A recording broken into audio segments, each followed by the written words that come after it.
Espírito Santo, é com gratidão, é com coração alegre que estamos diante da mesa da sua palavra, que estamos diante do seu amor.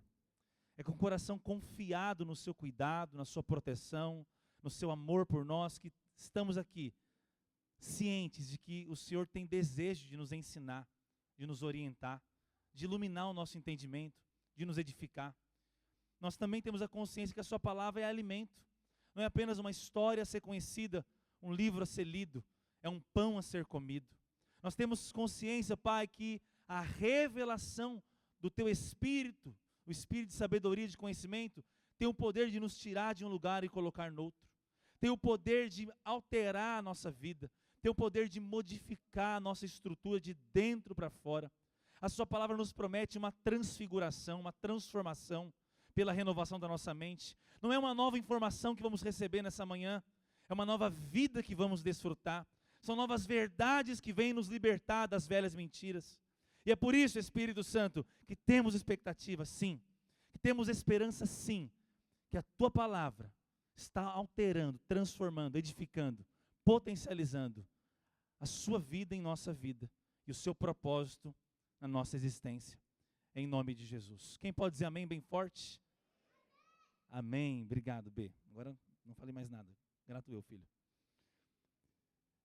Nós vamos continuar o nosso estudo da carta aos Filipenses, e nós já fizemos 2 mensagens dentro dessa série, esse estudo dessa carta tão especial. Intitulamos a carta mais feliz da Bíblia, a carta da alegria, do encorajamento, da esperança, e nós vamos continuar. Nós vimos a plantação dessa igreja no primeiro domingo que começamos, lá em Atos, relatados em Atos capítulo 16, quando essa igreja foi plantada, quando essa igreja foi iniciada, debaixo de tantas características lindas. E se você perdeu, não esteve, não conseguiu acompanhar, está no YouTube, só a palavra, tanto do domingo passado quanto retrasado, para você poder também estar completamente integrado dos assuntos que temos tratado aqui ao estudar.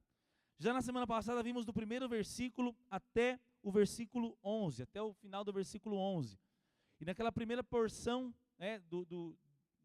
do primeiro capítulo da carta aos Filipenses, nós vimos inicialmente as 5 características de uma igreja saudável, uma igreja que é modelo para nós, a igreja primitiva, a igreja do primeiro século, liderada pelos apóstolos, pelos grandes homens de Deus, que tiveram profundas experiências com Jesus, que eram contemporâneos da mesma geração que Jesus, obviamente bem mais jovens, mas no ápice dos seus ministérios, vivendo algo fantástico. Eles inclusive viram logo na geração deles o cumprimento do que Jesus disse: obras maiores vocês farão. Eles viram milagres, sinais, eles viram Deus usando eles como viam Jesus sendo usado. Fantástico isso. E nessa igreja que é modelo, essa igreja saudável, essa igreja abençoada, nós vimos várias características, você pode conferi-las lá no domingo passado nós ministramos, e vimos também o encargo de oração, o afeto profundo com que Paulo tratava esses irmãos. E ao ver as saudações, a forma como Paulo fala com os filipenses, e a oração que ele faz por eles, nós aprendemos tantos princípios. Mas hoje, vamos ver a partir do versículo 12. Então, nós vamos começar a ler Filipenses capítulo 1, versículo 12 em diante. E eu intitulo a mensagem de hoje, o estudo de hoje, para terminar o primeiro capítulo, como o verdadeiro evangelho. Repita comigo: o verdadeiro, mais alto, o verdadeiro evangelho. Diga evangelho. E eu quero falar mais especificamente, explicando, sobre 2 consequências de conhecer o verdadeiro evangelho. O verdadeiro evangelho, e ao conhecer o verdadeiro evangelho, nós vemos aqui, do versículo 12 até o 30, para acabar o primeiro capítulo, 2 consequências imediatas, verdadeiras, sobre conhecer o verdadeiro evangelho. Se você conheceu o verdadeiro evangelho, existem sinais, vestígios, características que podem ser vistas na sua vida desse verdadeiro evangelho. Existe falso evangelho. Existe distorção do evangelho. na ministração, na compreensão e na prática. Quantos estão comigo, pode dizer amém? Então, o verdadeiro evangelho e duas consequências imediatas que nós podemos ver nesses versículos. Vamos ler então o versículo 12 em diante do capítulo 1 de Filipenses. Quero que saibam, irmãos, que tudo que me aconteceu tem ajudado a propagar as boas novas. Versículo 13. Pois todos aqui, incluindo toda a guarda do palácio, sabem que eu estou preso por causa de Cristo. E por causa da minha prisão, a maioria dos irmãos daqui, ele estava em Roma, os irmãos daqui, a maioria dos irmãos se tornou mais confiante no Senhor. E agora anuncia a mensagem de Deus com determinação e sem temor. Verso 15. É verdade que alguns anunciam a Cristo por inveja e rivalidade, mas outros o fazem de boa vontade. Verso 16. Esses pregam por amor, pois sabem que fui designado para defender as boas novas.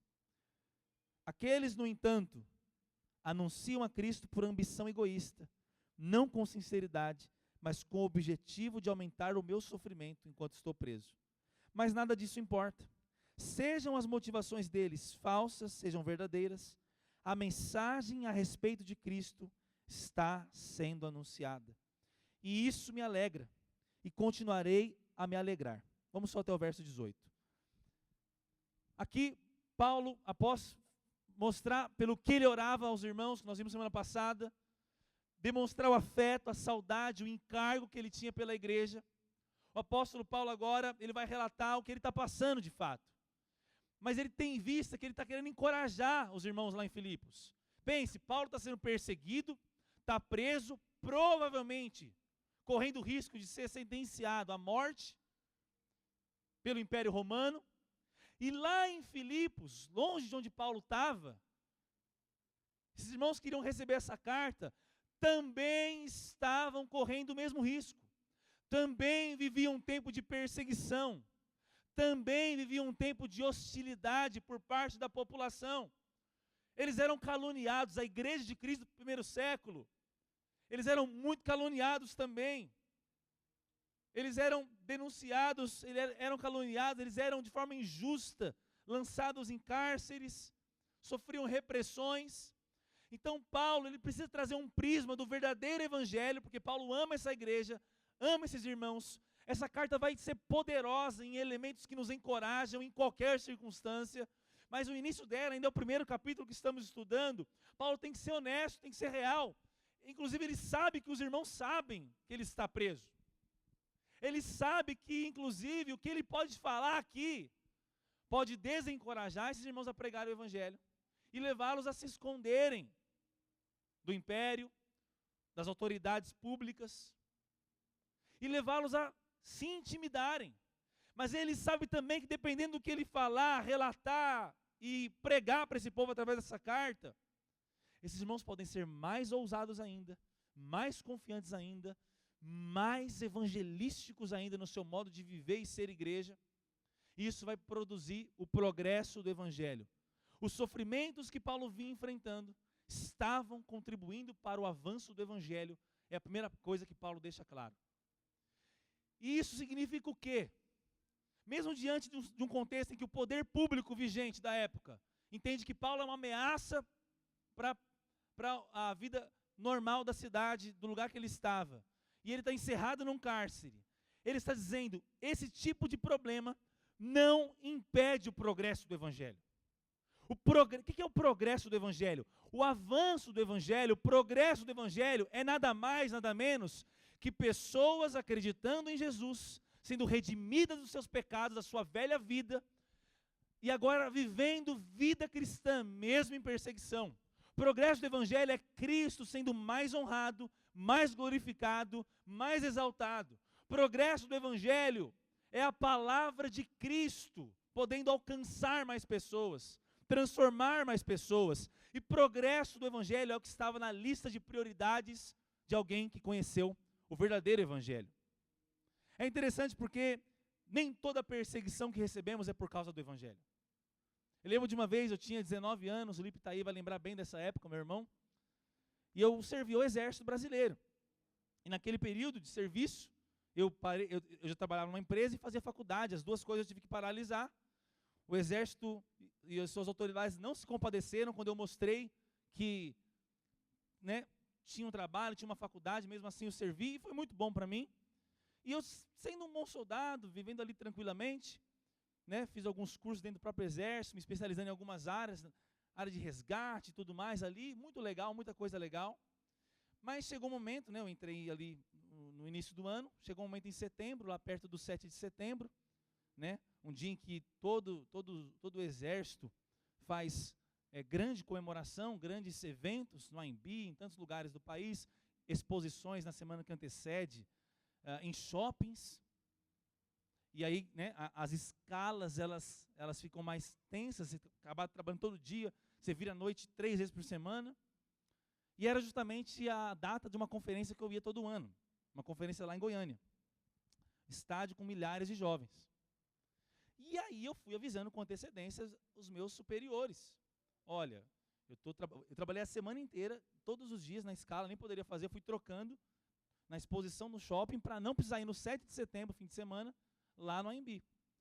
E aí, de repente, eu comprei minha passagem para Goiânia, estava tudo certo para a conferência, e eu era ali, né, já era apaixonado pelo ministério, já liderava pessoas na minha igreja, e eu queria muito estar lá naquela conferência junto com os jovens que eu liderava, inclusive, e outros que me lideravam, seria algo fantástico, e de repente sai meu nome na escala do fim de semana. Eu tinha um amigo, que era soldado como eu, do mesmo ano, efetivo variável, que era só um ano, alguns só queriam engajar e continuar, que trabalhava dentro da sargentiação, que era a repartição responsável de escalas de serviço. Antes de publicarem, ele avisou: André, seu nome está aqui. Então nem aí para o seu pedido, porque você falou. Coisas normais para o primeiro ano, né, de um recruta. Os caras realmente dão de ombros para as suas necessidades. Aí eu falei, eu vou fazer uma coisa louca, eu vou desobedecer o meu quartel, eu vou para a viagem mesmo assim. Que aleluia, você não passou o que eu passei depois. Mas eu não quero comparar esse tipo de perseguição aqui, tá? Só quero te explicar uma coisa. O que eu senti lá depois que aconteceu, tudo que aconteceu eu vou te contar. E aí eu estava lá, e aí eu falei, se eu ir hoje, acho que era uma quinta-feira, eu não volto, porque eu estou de serviço de quinta para sexta. Então eu já falto hoje e aviso minhas autoridades que eu já tinha uma viagem comprada, eles tinham me dado a palavra e que eu estou embarcando. Aí o meu amigo falou, você está louco, André, não faça isso. Vai trazer problemas, você pode ser expulso, perder a reservista, ou pode ficar aqui 20 e poucos dias detido, sem poder ir para casa e, né, sendo maltratado, tendo que fazer um monte de coisa, o serviço de todo mundo, depois do horário. Eu falei, pois é o preço que eu vou pagar, porque eu quero estar nessa geração do avivamento. Está na hora de sofrer pelo Evangelho, está na hora de ser preso por amor a Cristo. É o que eu estava pensando e foi o que eu fiz. Fiquei em casa e mandei mensagem, SMS 2009. Tinha pacotes, né, torpedos. Você não lembra disso? Só alguns lembram disso. E aí eu mandei para o meu sargento, lá, as autoridades, vocês haviam me falado que eu poderia viajar, pois bem, eu fico com a palavra de vocês no início da semana, e hoje eu não posso ir porque eu já estou me preparando para a viagem. Depois vocês veem o que vocês fazem aí. Meu telefone começou a tocar. Eu só atendi quando estava dentro do ônibus indo para Goiânia. Atendi e desligava, inclusive. E eu fugia e começaram a falar, porque quando um falta, começa a puxar a escala do dia seguinte, lasquei uns 10. Porque eu ia viajar e ficar 4 dias fora. Eu estava em 2 escalas. E puxou um, que puxou outro. Eu sei que o fim de semana inteiro, meu celular recebendo mensagem e ameaças, quando você voltar você vai ver. De repente o meu capitão, que era o líder da companhia, porque tem vários, tinha o soldado mais antigo, o cabo, terceiro sargento, segundo sargento, primeiro sargento, tinham lá os aspirantes, né? Tinha os tenentes, subtenente, que ainda é praça, e depois vinham os oficiais, todos eles, e o capitão era o líder da companhia. Ainda acima do capitão tinha os majores, E tinha também o coronel do quartel inteiro, mas o que era a principal autoridade mais prática para nós era o capitão. Até hoje, o capitão Manfrini, carioca, me ligou.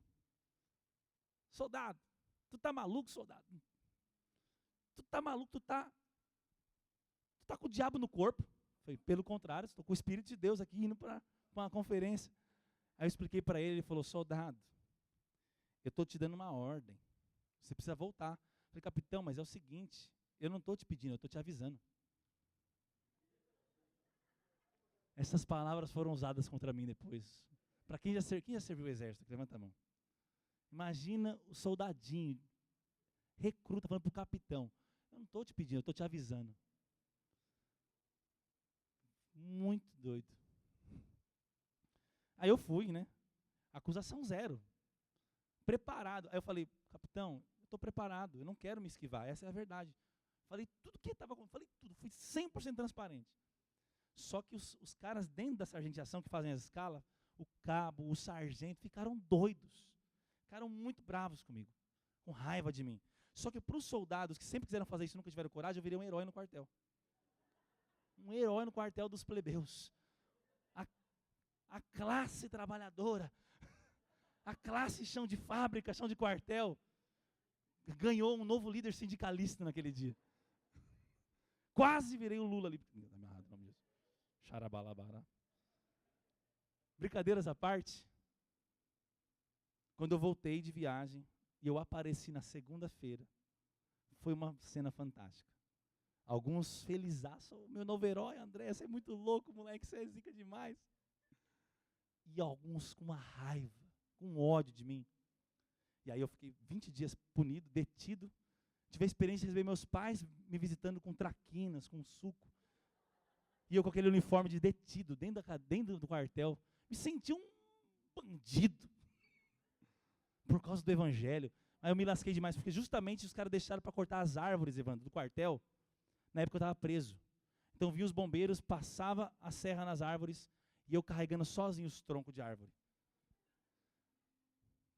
E os caras, alguns com dó, outros rindo da minha cara. A grande verdade é que eu fui punido, que eu senti na pele, e todo dia o capitão me perguntava, e aí André, já se arrependeu do que você fez? Eu falava honestamente, capitão, não.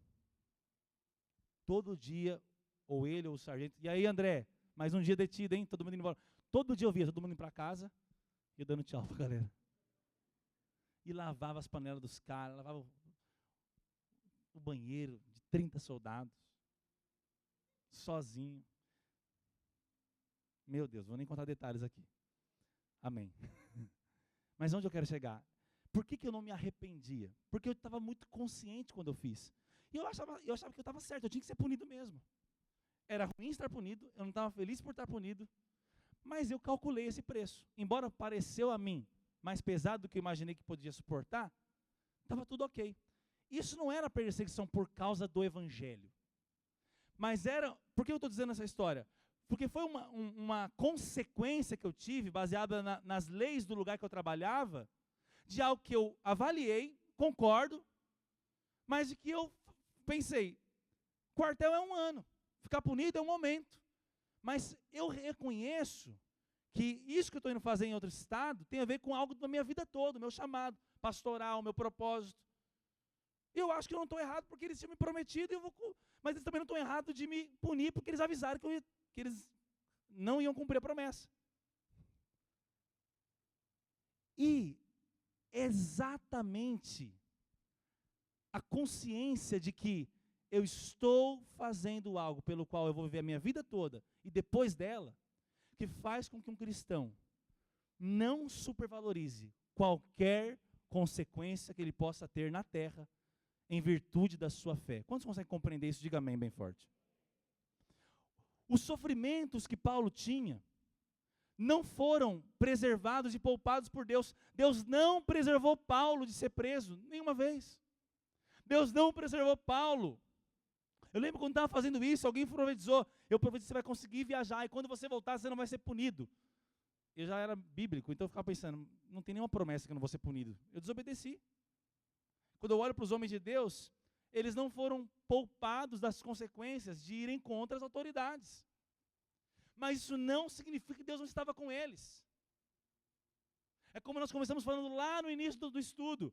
As portas fechadas na terra são tão importantes quanto as portas que se abrem, quando o nosso alvo é fazer vontade de Deus. Alguém pode dizer amém? Então, dentro disso, o que nós temos que entender? O que cabe a nós como cristãos? Cabe a nós nos aprofundarmos na nossa relação com Deus, na nossa intimidade, na nossa fé. Mas quem vai definir as circunstâncias, a extensão do nosso ministério, a influência da nossa vida, é o próprio Deus. Então, por exemplo, Paulo está dizendo o seguinte, olha, o fato de eu estar preso aqui, definiu algo. O evangelho foi pregado para as autoridades, para os romanos. A igreja que está em Roma ficou mais ousada ainda.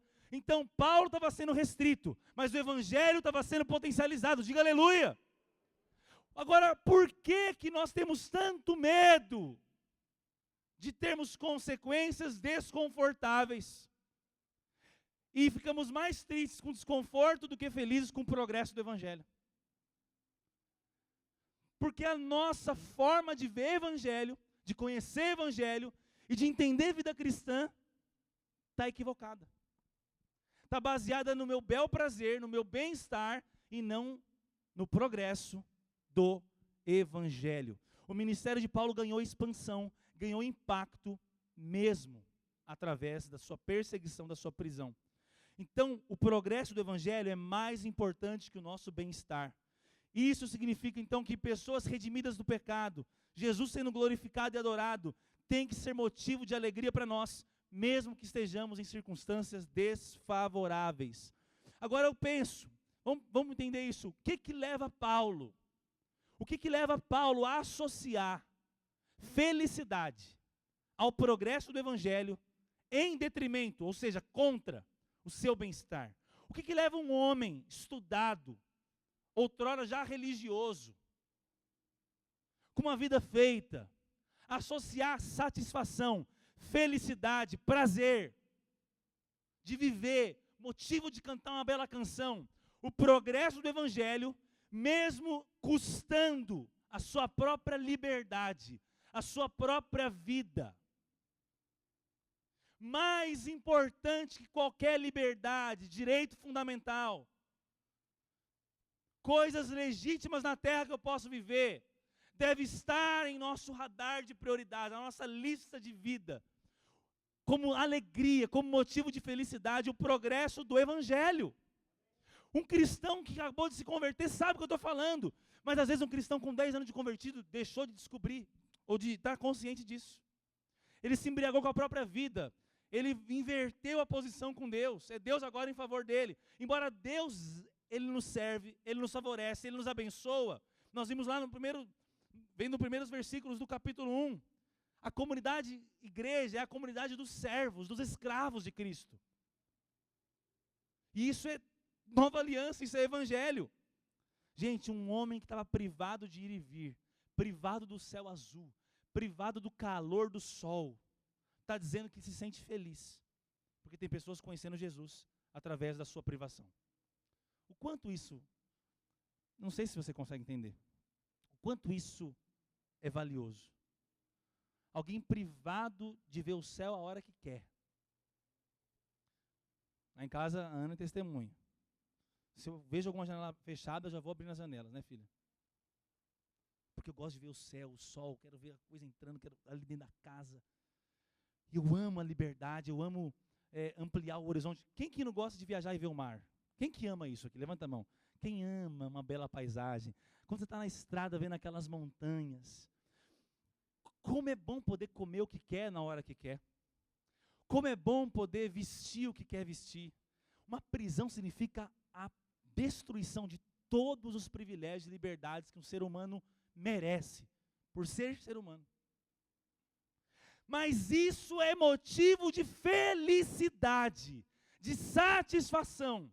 Quando Paulo vê, eu estou aqui, mas o evangelho está progredindo, mas o evangelho está sendo conhecido. Então, se for a custo da minha liberdade, a custo do meu prazer, ou a custo da minha cabeça, que Deus seja glorificado, porque a prioridade da minha vida é ver o evangelho progredindo. mesmo que custe a minha vida.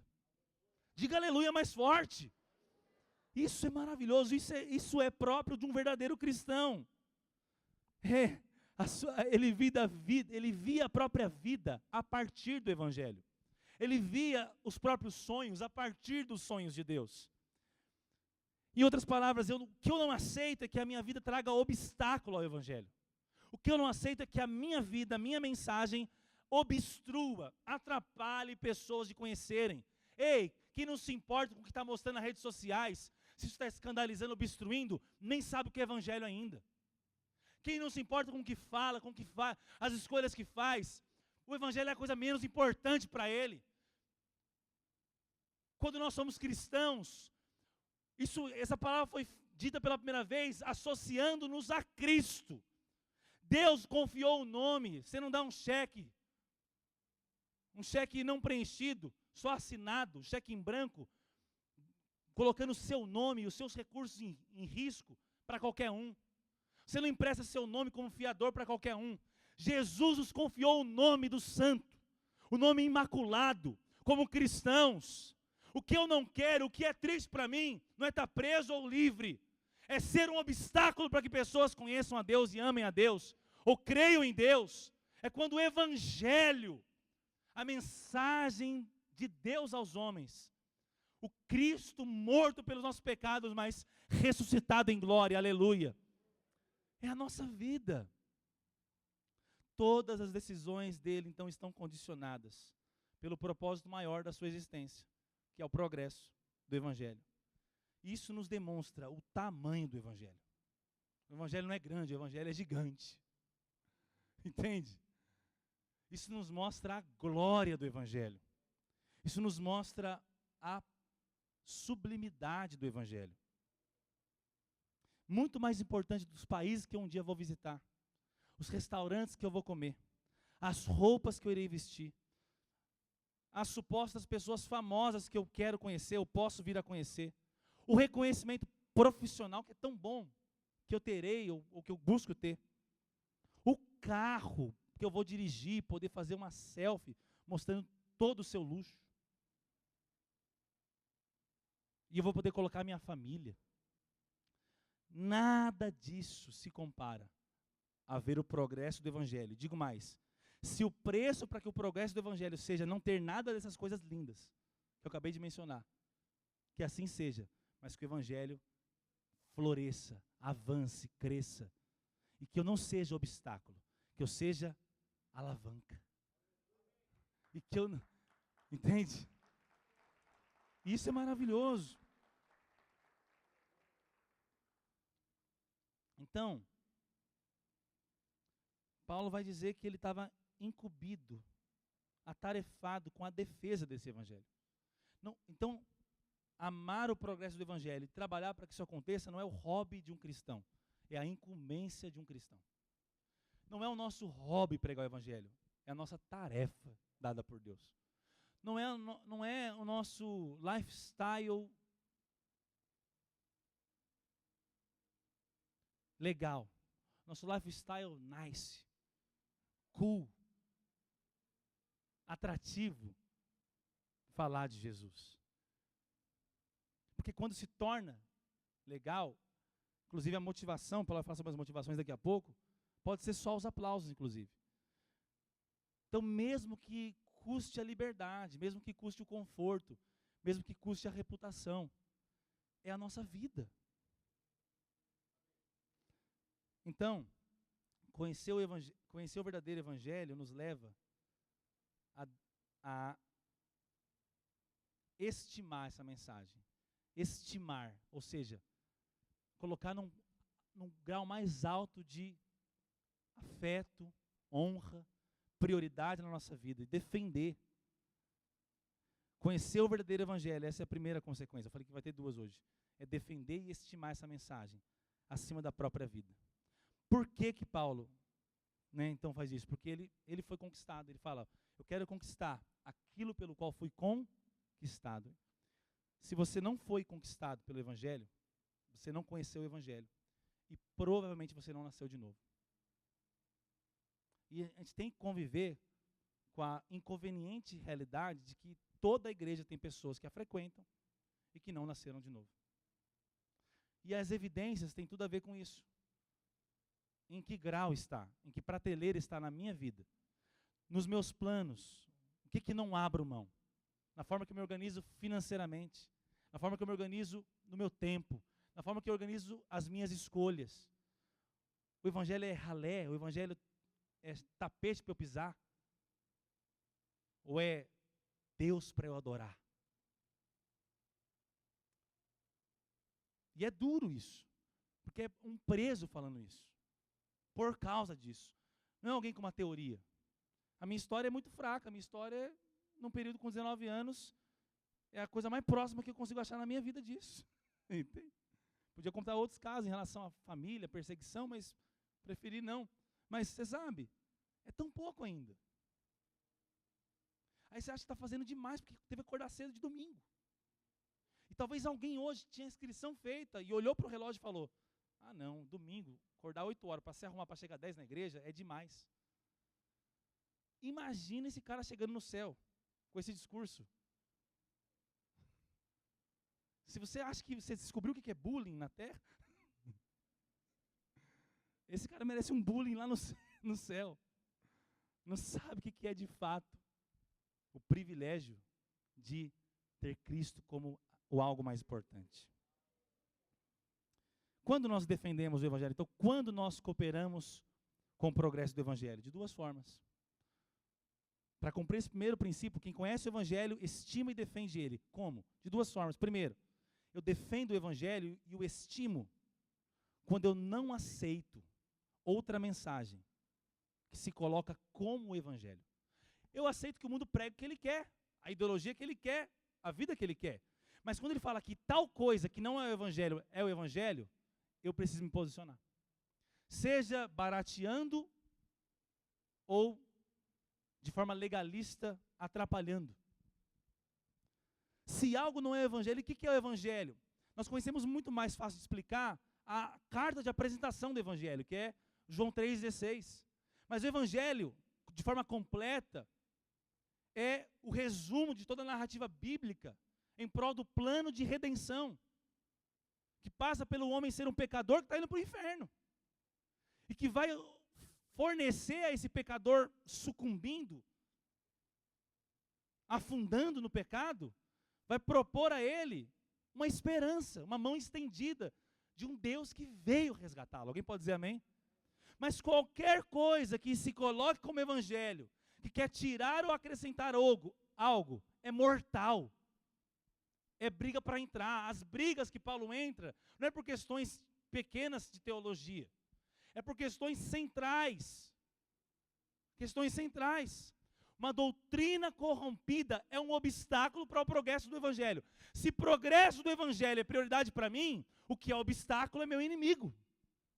Então a primeira coisa que eu preciso me posicionar, se eu quero ser um canal do progresso do evangelho, é com aquilo que eu creio, que eu ensino, e quando é perguntado a mim sobre algo que se coloca como evangelho e não é, eu não posso ter medo de dizer, isso não é evangelho. Todos os caminhos levam a Deus, não é evangelho. Jesus diz, eu sou o caminho, a verdade e a vida. Ou dizer, se você não der dízimo, você vai para o inferno. Não é evangelho, é heresia. Qualquer coisa que seja obstáculo para a salvação por meio de Cristo é inimigo do evangelho. Dizer que não precisa se arrepender, sendo que é uma narrativa completamente comprovada, é inimizade contra o evangelho. Ainda que distorcer o que é arrependimento, transformando em remorso muitas vezes, o arrependimento é nova aliança e neotestamentário. E assim por diante. Segunda forma, e essa é mais prática ainda para você, porque essa todos estão diante dela todos os dias. Você fortalece, defende o progresso do evangelho, e é parte dele, quando você prega ele no espírito do evangelho. Vou te explicar isso melhor. Crer corretamente, ensinar corretamente, ter uma teologia perfeita do evangelho e viver uma vida completamente torta, é impedir o progresso do evangelho. Porque nós somos as cartas vivas. Então, sinceridade é o espírito do evangelho, confiança, fé, desprendimento, simplicidade.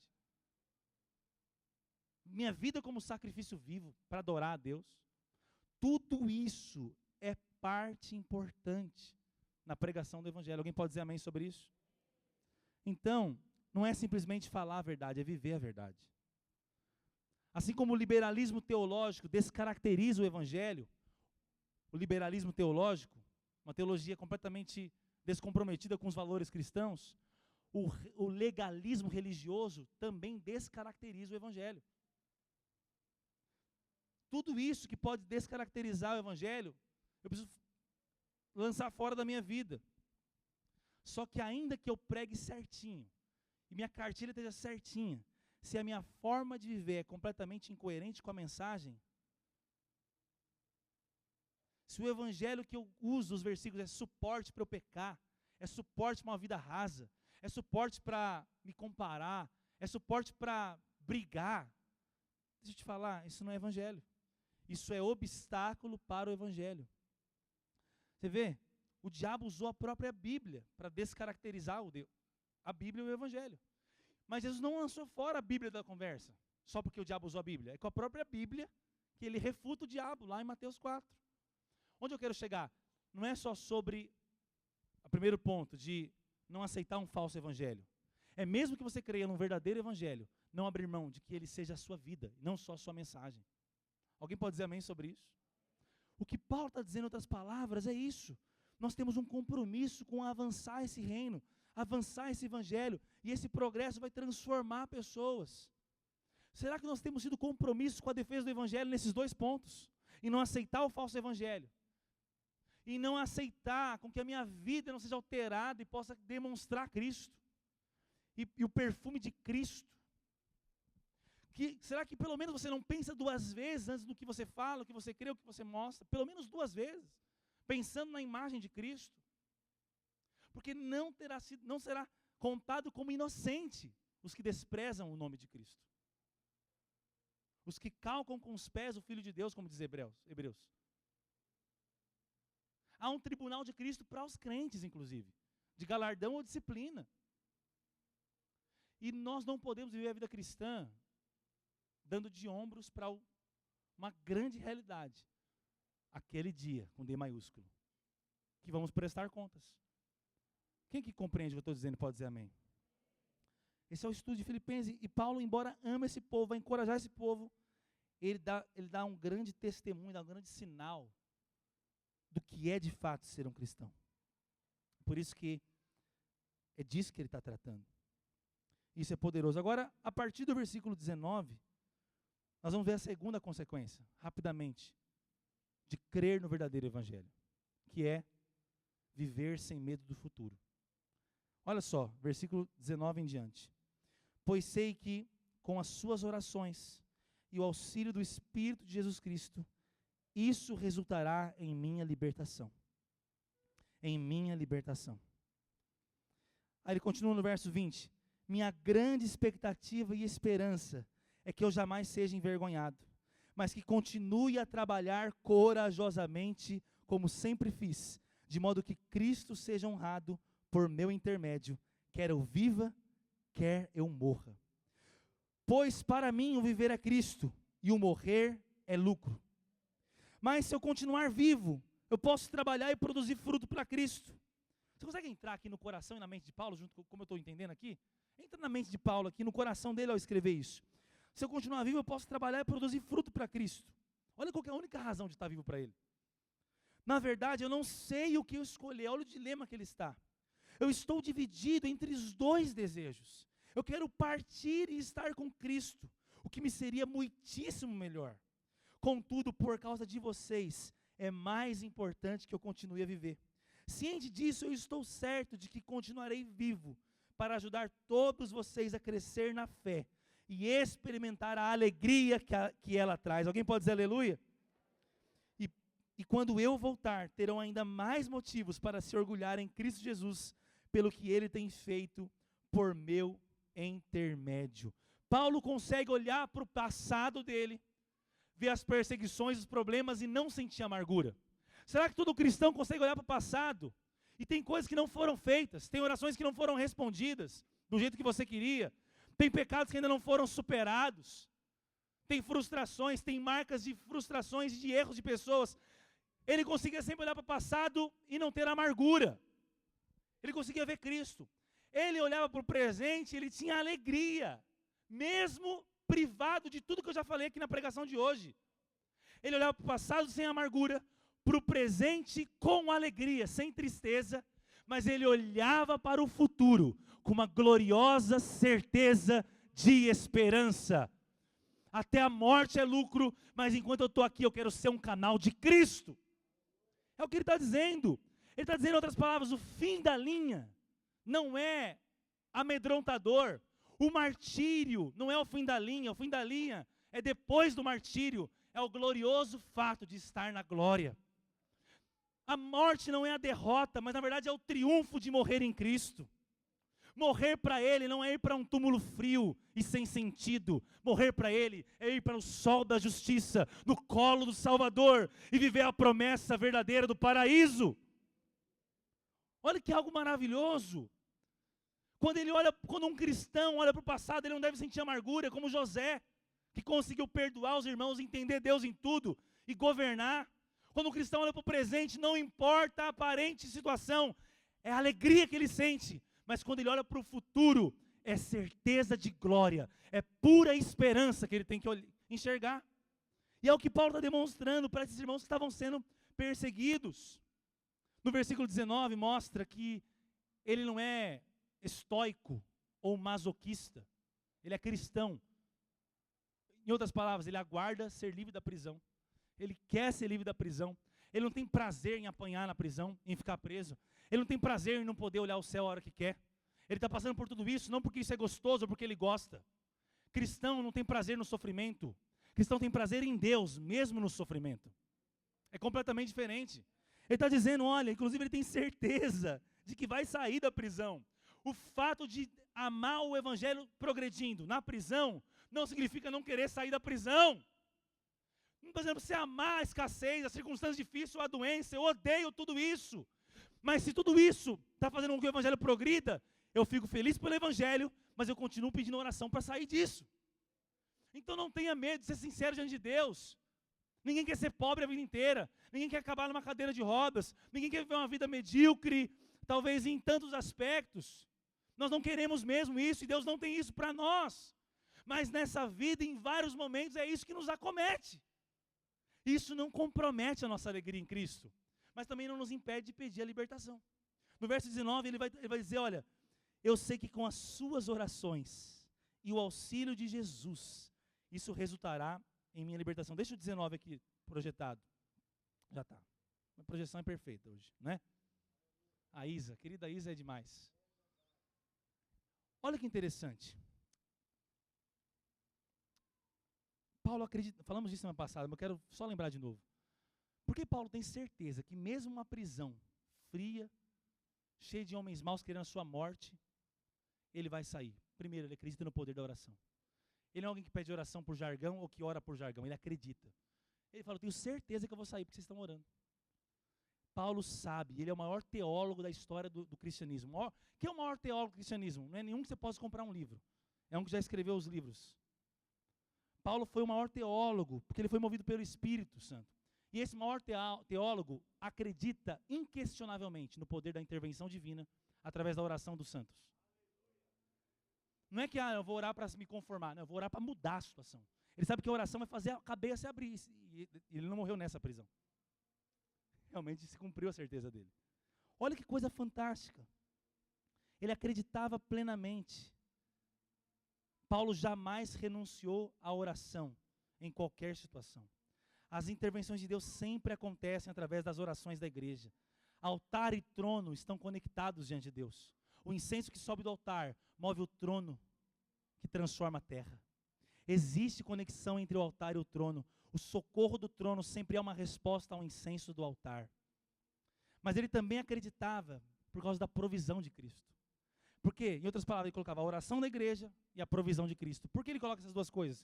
Porque ele sabe que a provisão de Cristo vem à medida que a igreja ora. Pastor, estou com uma vida toda torta. Ore. Pastor, estou com a vida perfeita. Ore. Orar, se relacionar com Deus, pedir a Deus, confiado na graça, que é o favor imerecido, é para todos os dias. Ah, pastor, não me sinto indigno de orar, eu estou aqui no culto hoje só para tentar ser salvo, ou tentar ser reconciliado. Pode orar. Pode falar com Deus. Paulo tinha certeza. O verso 20 mostra que ele tinha uma ardente expectativa de não ser envergonhado. Ele sabia que no final Deus ia ganhar e ele seria liberto daquela. Ele tinha certeza no espírito dele. Mas no verso 21 ele fala, no verso 21, pois para mim o viver é Cristo e o morrer é lucro. Paulo sabia que quer vivo ou morto, Cristo ia ser glorificado na vida dele. Paulo sabia que nas duas únicas hipóteses do que poderia acontecer, o futuro estava garantido e era brilhante e era maravilhoso. Você sabe, não morre bem quem não vive bem, mas quem vive bem, morre muito bem. Sabe por quê? Quem vive com a certeza de que estar com Cristo na glória é melhor, vive de maneira leve, confiante. E quem vive bem, morre bem. Quem deseja morte por depressão, não está vivendo bem, não morre bem. É por isso que eu creio que nesses dias o Evangelho vai ser pregado em tantos lugares, e tantas pessoas serão libertas de sentimentos de suicídio, de medo, de crises de pânico e ansiedade. Eu não sei como está a sua vida, mas o que Filipenses nos diz é que nós podemos acreditar, olhar para o passado sem amargura, para o presente sem tristeza e para o futuro sem desespero. Ou seja, para o passado com gratidão, para o presente com alegria, para o futuro com esperança. Porque Cristo é tudo em todos, porque Cristo está em nós, porque Ele é bom. O mundo mostra no seu naturalismo e existencialismo que ele está desesperado, numa corrida frenética através do sentido da vida, atrás do sentido da vida. Eles não aceitam o Deus revelado, então eles querem descobrir ou criar um próprio Deus, esculpido por eles mesmos. E morrer é lucro para esses, é paradoxal e é estranho, agride a lógica humana. Mas por que morrer é lucro? Morrer é lucro porque, segundo o Apocalipse, é o descanso das fadigas, é o descanso do cansaço. Em Hebreus 12, 23 diz que é o aperfeiçoamento final, por isso que é lucro. É lucro porque é ir para o seio de Abraão, um lugar de consolo e conforto, o paraíso. E é lucro também porque num dos salmos diz que é algo lindo, belo aos olhos de Deus, a morte dos seus santos. É lucro por muitos motivos. E aí Paulo entra no 22 a 23 numa grande tensão, um grande dilema. Ele tem amor pela vida, sem ter medo da morte. Ele olha com realidade para a vida que um dia vai acabar, sem medo de enfrentar essa realidade, sem medo dessa morte. Ele tem o alvo de tranquilizar a igreja, independente do que venha acontecer. Mas ele vai dizer no verso 23, estou dividido entre dois desejos, quero partir e estar com Cristo, porque me seria muitíssimo melhor. Por que morrer é muitíssimo melhor para a vida cristã, para o Evangelho? A palavra partir tinha um significado militar e náutico. Tinha um sentido de como um barco saindo ali do seu porto, rumo ao seu destino. Tinha um sentido, essa palavra, de uma mudança de endereço. Tinha sentido de ser livre de um fardo que o prende. Tinha um livre, você sabe, na vida a gente passa por muitos upgrades, muitas mudanças de casa para melhor. Na minha vida, na nossa família, meu irmão está aí, nós mudamos de casa algumas vezes e a casa que meus pais têm agora é a melhor. Na vida, o sentido mais comum, não que é com todos, mas o mais normal, é a cada mudança uma casa melhor. Esse partir e lá é muitíssimo melhor, é como se fosse a última mudança. A última mudança de endereço vai ser a mais gloriosa. A última mudança de endereço é a mais maravilhosa, porque é para o lugar perfeito, é para o lugar onde o chão tem, as ruas são de ouro, onde a glória de Deus é palpável, onde nós conheceremos como somos conhecidos. Ilude-se aquele que acha que já conhece Deus em plenitude, mesmo com Ele morando em você, porque a Bíblia diz que nós conheceremos naquele dia, como também somos conhecidos, e veremos face a face. face a face é diferente. Significa então a última embarcação, a última viagem para a glória futura, para a eternidade. De um porto com tantos problemas, de uma terra com tantas aflições, para um mar de honra, de glória e de plenitude. E aí Paulo fala, mas por que ele quer ficar? Ele mostra claramente que o outro está na frente do eu. Que o próximo está na frente do eu. Ele não está pensando, ao término da sua vida, se enfiar num pijama e se aposentar do evangelho. Ele não vê a vida como o final dela, sendo de repouso. Ele vê a vida como uma vela em que vai brilhar até que se apague completamente. Mas vai dar o último brilho no último suspiro. Ele não vê agora o que está pela frente dele como uma oportunidade de levantar outros apóstolos, como ele manda a carta para Timóteo depois. Ele vê a vida como, eu quero ser até o último dia, um canal do progresso do evangelho. Eu queria ir, mas eu tenho certeza que eu não vou ainda, porque eu ainda preciso fazer algo por vocês, não é por mim. Em outras palavras, eu já trabalhei tanto, eu não quero morrer agora, porque eu quero desfrutar. Ele tinha certeza que a aposentadoria e o desfrute é lá e não é aqui. Nós vivemos atrás de férias. Nós vivemos atrás. A ideia de ficar rico e se aposentar com 40 anos é completamente, como eu posso dizer, tentadora. Ela é completamente sedutora, a ideia de, vou parar com 40, já bilionário, e vou desfrutar. Mas só está na mente de quem não sabe o que é o céu e quem é Jesus. Me desculpe, essa é a verdade. Se isso está na sua mente, conheça o Senhor nessa manhã. Conheça Cristo nessa manhã. Ou se desiluda do que te iludiu mesmo conhecendo a Cristo. E volte para Ele. Porque voltar para Cristo ou ir para Cristo não é sobre estar no culto ou não no culto. Senão não tinha apelo no culto. Se estar no culto já fosse tudo, não tinha apelo no culto.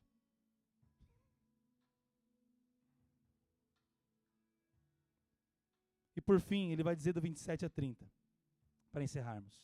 Queria que você ficasse de pé onde você está. Vivam de modo digno do Evangelho. Meu Deus, o mais importante é que vocês vivam em sua comunidade de maneira digna dessas boas novas de Cristo. Então, quando eu for vê-los novamente, ou mesmo quando ouvir a seu respeito, saberei que estão firmes e unidos em um só espírito, em um só propósito, lutando juntos pela fé que é proclamada nas boas novas. Não se deixem intimidar por aqueles que se opõem a vocês. Isso é um sinal de Deus, de que eles serão destruídos e vocês serão salvos, pois vocês receberam o privilégio não apenas de crer em Cristo, mas também de sofrer por Ele. Estamos juntos nessa luta, e vocês viram as dificuldades que enfrentei no passado e sabem que elas ainda não terminaram. O que Paulo está dizendo é basicamente 4 coisas para nós orarmos. Primeiro, vivam de modo digno. Diante de tudo isso, o que é modo digno? Coerente.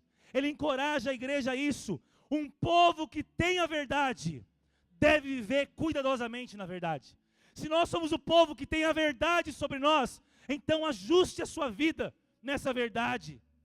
Segundo, ele fala sobre a necessidade da unidade. A Bíblia diz, se tem alguém aqui que você sabe que tem algo contra você, nem oferte. O Evangelho não é desconsiderar a opinião do outro. Não existe inimigo na mesma família quando o assunto é Evangelho. Eu amo os meus irmãos, mesmo os mais diferentes de mim, mesmo os que eu discordo. Se tem ódio, tem raiva, tem birra no meu coração, não é o que Paulo está falando. Eu estou lendo o texto. É a continuidade do estudo. Vivam unidos no mesmo propósito, na mesma luta. É o mesmo Evangelho. Em outras palavras, meu filho, o que te une é muito maior do que o que te separa. O que me une a você é tão maior do que o que pode nos afastar. O que nos une é o Evangelho de um Deus que se fez homem e morreu por nós. O que nos une é tão maior. A terceira coisa, não fiquem com medo. Não se deixem intimidar. Ei, nesses dias que nós estamos vivendo como sociedade brasileira e mundial, é uma escolha estar intimidado com medo ou não.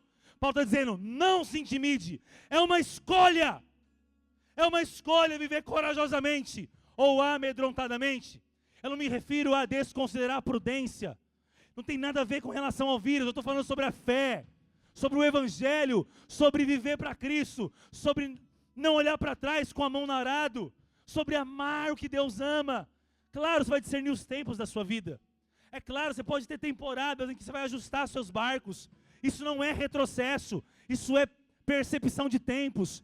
Eu não me refiro ao aspecto pessoal de cada um, eu me refiro à intenção do coração. Alguém pode estar numa aparentemente função que ele faz menos, mas avançando muito mais para progredir o evangelho. Se para progredir o evangelho é um passo para trás que eu tenho que dar, é um passo para trás que eu vou dar. Em outras palavras, é um coração de não se amedrontar. E por fim, Paulo fala então, igreja de Filipos, eu falo igreja dos dias de hoje. Vocês têm um privilégio não de só ter sido salvo por Cristo. Vocês têm o privilégio de serem perseguidos pelo nome dele. Talvez não chegou nem perto ainda do que vai chegar de perseguição para nós. Mas há perseguições já e você sabe disso. E eu falo do ponto de vista pessoal, local e geral. Mas a Bíblia vai dizer que é privilégio. Muita coisa é privilégio. E ser salvo é um grande privilégio. Mas tem algo que é privilégio, é poder estar entre aqueles que querem o progresso do evangelho e que não têm medo do futuro. Essas duas características são reais em todos que creem no verdadeiro evangelho. Eles defendem e estimam essa mensagem, combatendo o falso ensino e praticando a palavra. E em segundo lugar, eles não têm medo do futuro, porque eles sabem que com Cristo o final já está garantido, a glória já está garantida,